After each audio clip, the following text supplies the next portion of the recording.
Be sure to watch to the end because I think this is going to blow your mind.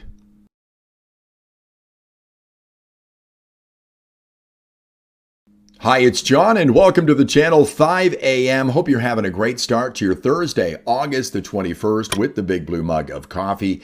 And today I want to touch on a couple of stories in a different way than I think other people are covering. These stories have been rather prevalent over the last, 24 to 48 hours, and you may have been following both of them. One of them in particular might have you mad, and every time this situation pops up in Canada, and it happens far too often, I get mad about this. Now, both of these stories are connected in a couple of different ways. I think the first connection is self-defense, but the second one, I think, is how the government uses these things to rule over you.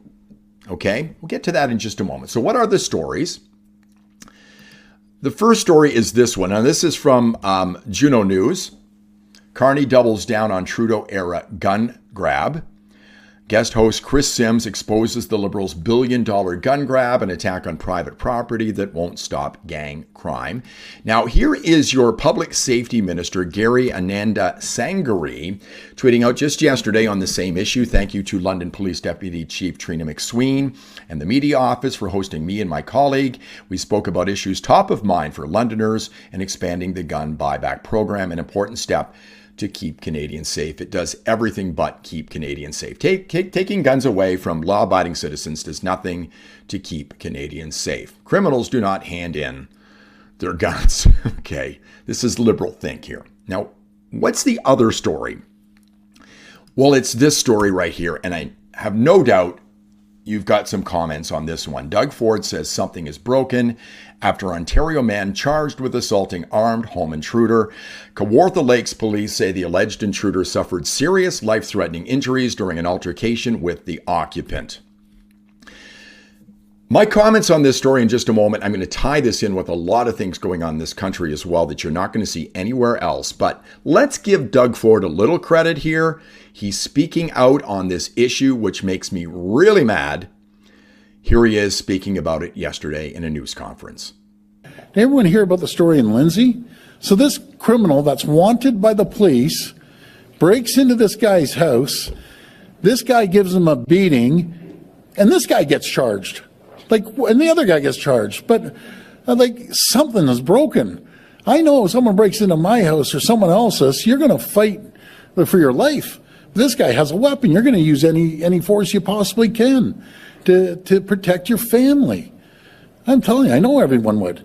We beat up on Doug Ford a lot here, but good for him for speaking out on this issue. I mean, if somebody breaks into your home, are you looking for proportionate force when it comes to neutralizing the person in your home? I'm not.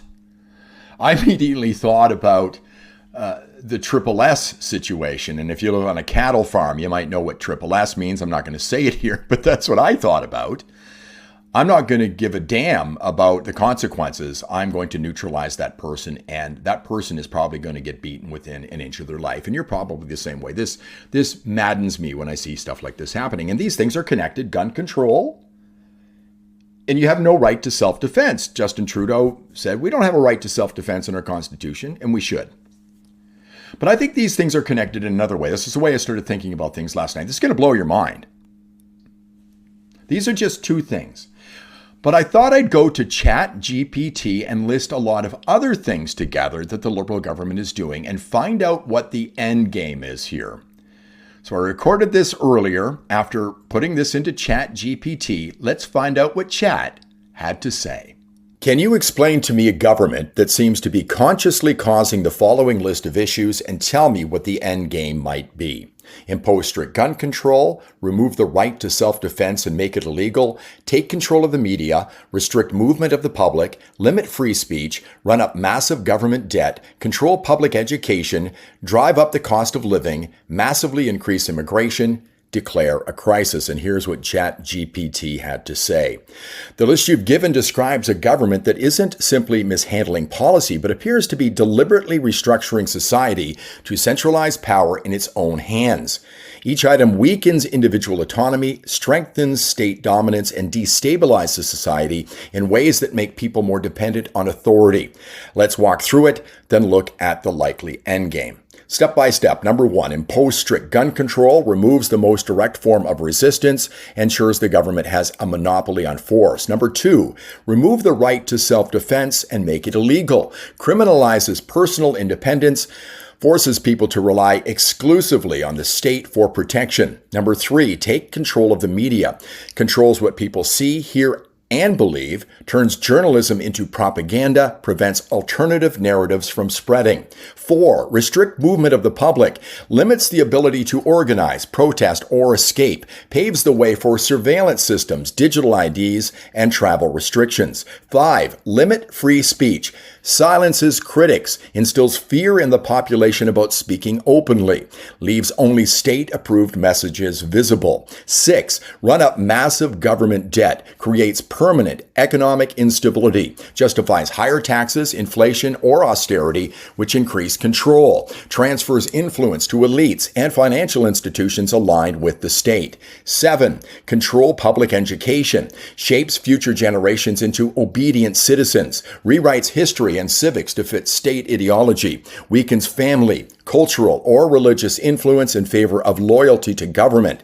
8, drive up the cost of living, keeps people focused on survival rather than resistance, exhausts the middle class, making them easier to control. 9, massively increase immigration, alters demographics and voting bases, creates social divisions and cultural friction, weakening unity, justifies expanding government bureaucracy and emergency policies. 10, declare a crisis, allows suspension of rights and expansion of state powers, keeps the public fearful and compliant, justifies measures that would never be accepted under normal conditions. The end game. All of these together point to a clear destination. 1, total centralization of power. Political, economic, cultural, and social control is consolidated at the top. 2, elimination of resistance. Citizens are disarmed, censored, tracked, and kept divided.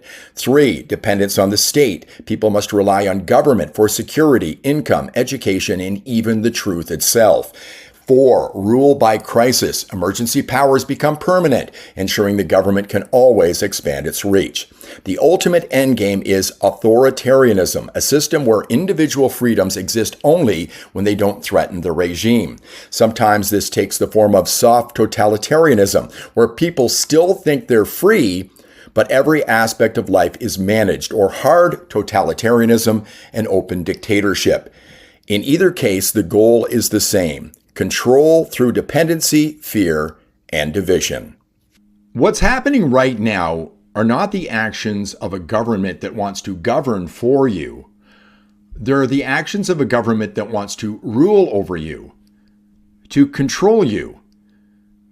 Does this seem like the country you're living in right now? It sure seems that way to me. Thanks so much for watching. I hope you enjoyed the video. If you liked it, please give me a thumbs up, subscribe to the channel, ring the bell for notifications.